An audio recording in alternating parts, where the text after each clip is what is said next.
So most people in this country support the police. A lot of people, definitely in the Caucasian community, support the police. So for them to hear you say you fear retaliation not from a criminal, but from the police.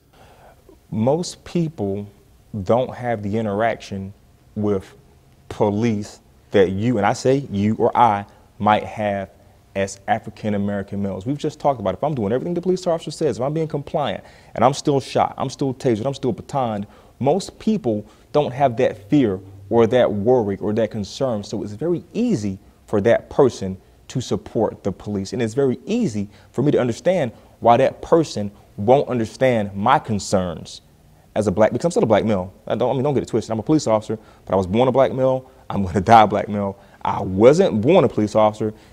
And if I have my way, I won't die a police officer. So, yeah, I mean, it's a real concern. And again, when I drive, I've got friends and family that don't drive at night. We're having a conversation. I've got family in North Carolina, South Carolina, Georgia. They don't drive at night. Why? They're not worried about thugs. They're not necessarily worried about the KKK or these neo-Nazi groups.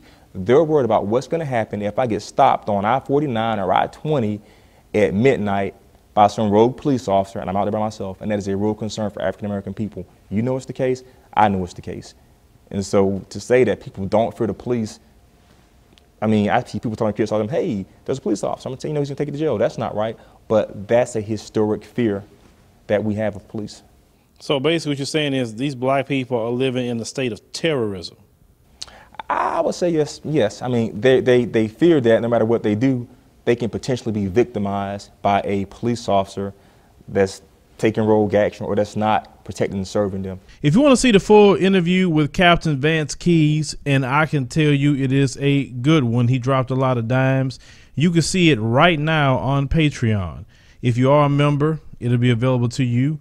If you're not a member, join us on Patreon and you can watch the whole interview with Captain Vance Keys.